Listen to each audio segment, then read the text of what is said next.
E aí, gente, tudo certo com vocês? Espero que vocês tenham passado um bom final de semana, mas agora, nessa segunda-feira, a gente continua com os conteúdos para finalizar de uma vez essa apostila aí, certo? Hoje a gente fala do terceiro tipo de ligação, lembrando que a gente falou sobre ligações covalentes, ligações iônicas, ligações covalentes, um tipo diferente de ligação covalente, que é a coordenada, e por último, o que eu considero a mais fácil das ligações metálicas. As ligações metálicas, certo, pessoal? Então, bem, se vocês olharem, se a gente fizer, vamos supor que vocês teleportem nesse exato momento para uma siderúrgica, né?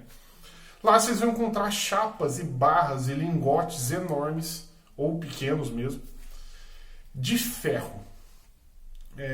Mas, professor, quer dizer que lá só tem ferro? Sim. Naquele composto, naquele lingote, né, naquela barra, tem somente ferro. Ou seja, somente átomos de ferro ligados entre si por meio de ligações que a gente chama de metálicas. Bem, se a gente conseguisse por uma lupa dar um zoom naquele lingote ou naquela barra de ferro, a gente já vê uma estrutura de prótons ligados entre si muito parecidas com essas daqui. Enquanto seus elétrons, que são muito menores, seriam mais difíceis de ser visto. Mas basicamente os núcleos dos átomos metálicos, eles estão aglomerados entre si, ligados entre si. Enquanto os elétrons dele permanecem em volta deles. O que dá pra gente certa fluidez do metal para que a gente consiga transformar aquele material, a forma daquele material. Por isso que a gente fala que metais são maleáveis e dúcteis. Bem, esse tipo de estrutura de núcleos de metais aglomerados acontece porque os metais têm baixíssima energia de ionização. Se a gente olhar a energia de ionização dos átomos da tabela periódica, porque é uma propriedade periódica, a gente vai conseguir ver que os metais, todos eles, têm baixa energia de ionização. Por eles terem baixa energia de ionização, significa que eles não fazem muita força atrativa nos últimos elétrons de suas camadas. O fato de não fazer muita força de atração nesses elétrons, deixa esses elétrons livres. Esses elétrons ficam livres para outros núcleos exercerem também atração, mesmo que fraca, igual ao núcleo de origem. E com isso, né, essa pouca atração dos últimos elétrons com o núcleo faz com que todos os núcleos atraiam todos os elétrons que estão nas últimas camadas. Esse tipo de atração é o que forma as nossas ligações metálicas. Bem, é importante ressaltar que esses elétrons eles têm um nome bastante específico nesse caso. Nós chamamos eles de elétrons livres, como se esses elétrons fossem livres de seus núcleos. Por esses elétrons serem livres de seus núcleos, eles transitam por todo o metal, por toda a superfície do metal. Bem, com esses elétrons livres, a quantidade grande desses elétrons livres, a gente tem um fenômeno que nos metais, nas ligações metálicas, chamamos de mar de elétrons. São nuvens eletrônicas que ficam ao redor de todo um material metálico. Então, os metais, eles podem ser encontrados na sua forma pura, obviamente não na natureza. Na natureza, geralmente, os metais são encontrados nas suas formas em forma de dióxidos ou substâncias iônicas. E esses metais que podem ser encontrados não na natureza, mas, por exemplo, numa siderúrgica, eles são substâncias simples do mesmo metal. Ou seja, uma barra de ferro tem só ferro, uma barra de cobre tem só cobre, uma chapa de ouro tem só ouro, que foi o experimento do Rutherford.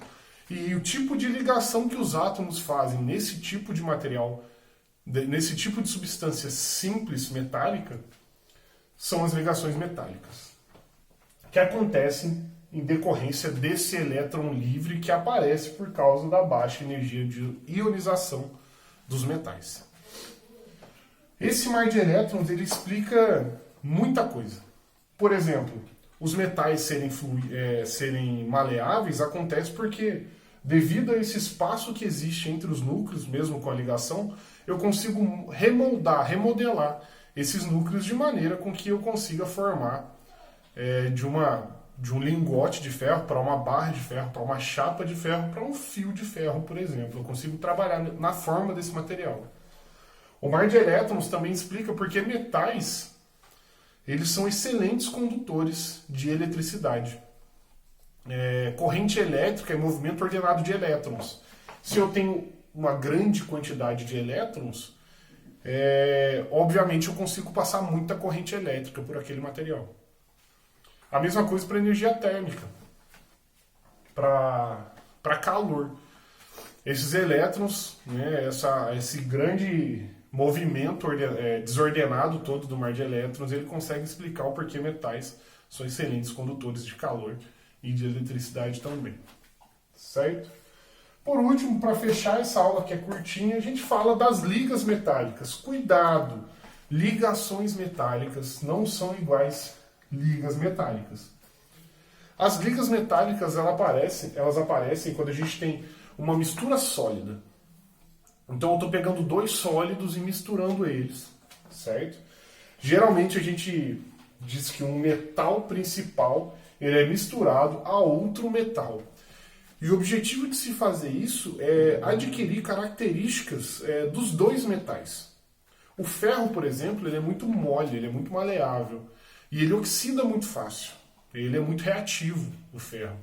Por isso que é muito fácil vocês encontrarem ferrugem em qualquer lugar. Por isso as pessoas criaram o aço. O aço, ele não oxida. Ele oxida muito pouco, na verdade. O aço inoxidável, que é o aço que não oxida. Então o objetivo de misturar o metal principal a outros metais, aqui eu faço um parênteses, porque nem sempre são metais, tá? Podem ser não metais em alguns casos também. Esse caso aqui é o que faz a gente formar ligas metálicas. E para a gente, para a nossa civilização, falar de ligas metálicas, produzir ligas metálicas é bastante não só útil, como proveitoso. As grandes revoluções históricas, até essa última tecnológica que a gente teve, foi porque o homem começou a dominar o produzir, o manufaturar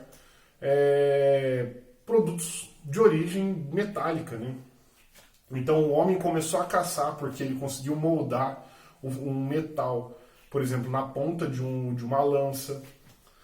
A Revolução Industrial ela surgiu, né, da exploração de minas de metais, e esses metais começaram a produzir chapas de ferro, começaram a produzir maquinários e tudo mais.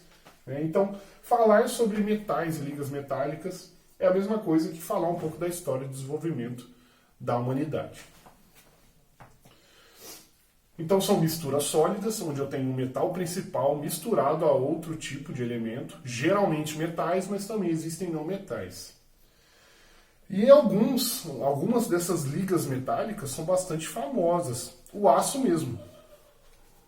O aço é uma mistura principalmente formada por ferro e carbono. O ferro misturado com carbono ele não oxida. Já o aço inox, que é o inoxidável, além de carbono, ele possui na sua composição níquel e cromo também. Isso faz com que ele tenha propriedades inoxidáveis. O ouro, 18 quilates. Eu gosto de falar do ouro porque o ouro ele é muito mole. Já falei isso para vocês diversas vezes. O ouro ele é tão maleável que 1,5 gramas de ouro consegue fazer um fio de 15 quilômetros, de tão maleável que ele é, de tão fácil que é trabalhar nele. Por isso, o ouro que é utilizado nas joias, ele precisa ser uma liga metálica. Eu preciso adicionar um metal diferente naquele ouro para que ele fique mais resistente. Vocês provavelmente já devem ter visto algum desenho animado que o personagem, quando ele vai ver se o ouro é verdadeiro, ele pega a moeda de ouro e morde.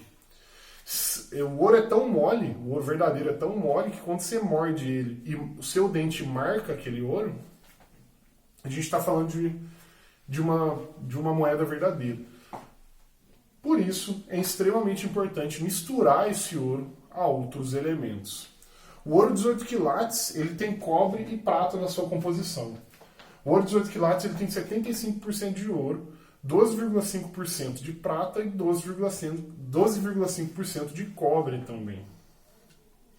Aí existe o bronze ainda, que é formado por cobre, que também é muito mole, e estanho, que serve para dar essa dureza.